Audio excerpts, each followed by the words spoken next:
Good afternoon, everybody. My name is Jenny Wilder. I'm the rector of St. Anne's Episcopal Church here in Winston-Salem, North Carolina, and it is so good to be back. I am grateful to James Franklin and to the Reverend Dr. Fred Horton and to the Reverend Chris Peyton Travers, who all supplied for me while I was away on vacation. And I'm also grateful to our wardens, Julie Risher and Debbie Walker, to the staff here at St. Anne's, and to you, the congregation, for giving me the opportunity to take some much needed time away for refreshment and to get ready for this new program year. So this morning, when I got into the office, I understand that there was a little bit of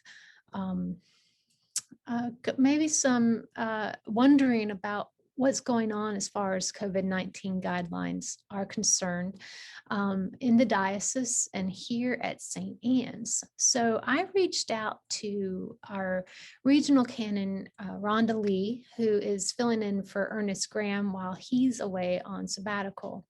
And she let me know that our current guidelines, the guidelines that are given to us from the diocese, says if our percent case rate is at 7.5% or higher for our county, that everybody has to wear a mask when they come for worship in the building, regardless of your vaccination status. And as of this morning, our positive case rate percent for Forsyth County is above that 7.5. It's actually in the 8.2 to 8.5 range. And so just like we did this past Sunday, we're going to require that everybody who's coming into the building to worship on Sunday has to be wearing a mask. Now, in my conversation with Rhonda, what I also wanted to find out about was do we need to do social distancing if you're fully vaccinated? And her response to that question is no. We do require people who are unvaccinated to socially distance and sit in seats that are marked for socially distance, and people who are fully vaccinated who also want to sit away from other people. Then we have seats available for both the unvaccinated and those for their own comfort want to sit socially distanced away from everybody. So it is not a requirement that we socially distance. It's just an expectation and a hospitality offering for those who are unvaccinated and those who are vaccinated. This also means that we can pass the peace in the St. Anne's fashion according to the comfort level for you and the person that you want to pass the peace to. There are people among us who are fully vaccinated who just want a peace sign or a polite bow or a wave. And then there are others in our congregation who want to give a handshake or an elbow bump or a fist bump, and all that's fine as long as it is mutual consent on both parties. And for those who are choosing to sit in socially distant seating, we will offer to folks who want to protect themselves a wave, a peace sign, an elbow bump if that's if that person wants to do. We are also allowed to let those who are reading for the lessons or the prayers of the people, they can do that unmasked from the lectern as long as they are fully vaccinated.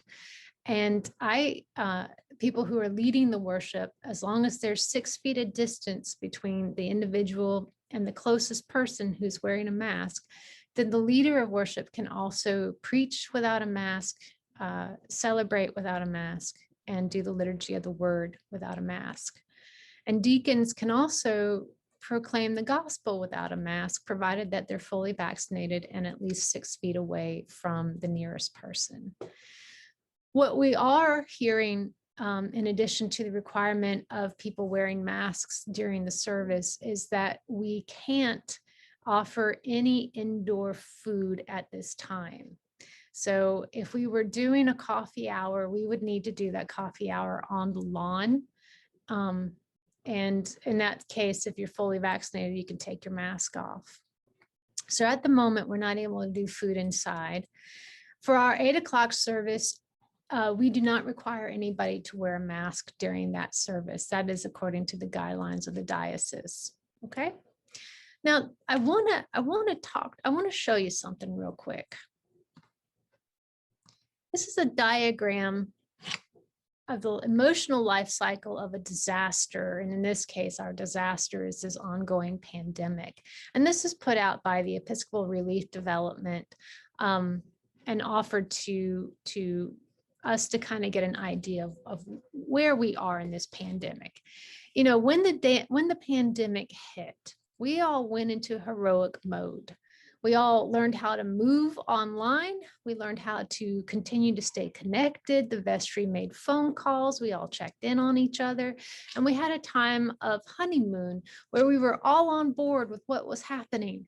But the longer that went on, the longer that we're worshiping from home, the longer that we're experiencing hiccups in our online worship, then we get into this disillusionment phase. And this is a long phase. You know, some weeks are better than others. Some days are better than others.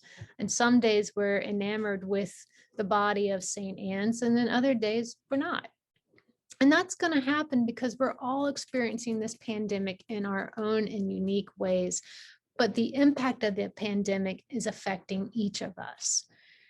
And we're going to be working through this disillusionment, and we're going to be working through the grief of what have we lost? Who have we lost? The idea that the St. Anne, some of us left in March of 2020, the building is not looking the same as it does today in August of 2021. And we're going to be intentional about working through our grief. And sometimes this grief stage lasts longer for some than it does for others. But I just want to remind myself, as well as you who are perhaps watching this video, that we don't get to jump from honeymoon to reconstruction, that there is work that we need to do and that we are doing and will continue to do to help us listen for where God is calling us to go and grow and become during this time of pandemic, during this time of discovery. And more than anything, my hope is that if you find yourself in a space that's causing you to feel disillusioned, or you find yourself feeling like you're grieving the way things were, the way things are, your hope for what it will be, to reach out to someone. And I am 100% available to you if you want to talk about it. That it is important now more than ever to talk about the frustration, to talk about the anger, to talk about the unknowing of where we are in this pandemic. And through those conversations, we'll be able to ask for God to be with us in the midst of those frustrations, disillusionment, concerns, and to be in a community where we are not only listening to what we're learning from the leadership here among us at the church and in our communities, but we're also listening for where God is in the midst of all of this. So I just wanted to remind you of this life cycle of the disaster. In this case, disaster is the pandemic, and how it is ongoing, and it will require work on all of our part to make it to the other side intact and in a healthy place. So friends, as we're learning quickly, the only surefire way we're going to get through this pandemic and bring it to an end is for all of us to get vaccinated. And I know there are members of our community who can't for medical reasons, and there are other members who are waiting for the official blessing of the COVID vaccines from the Food and Drug Administration. But if you're wondering, should you get vaccinated, please talk to your doctors. Please talk to people whom you trust, and then make that decision for you. Protecting yourself with a vaccine is important, but when you protect yourself, you're also protecting those who can't yet get vaccinated, like our littlest ones, or those who are severely compromised and fragile. So friends, please get vaccinated. And if you need assistance in finding a location or arriving at a location, reach out to me and I will work with you to make that happen. Okay. May God bless you. May God keep you. And I look forward to seeing you all on Sunday. Take care and God bless.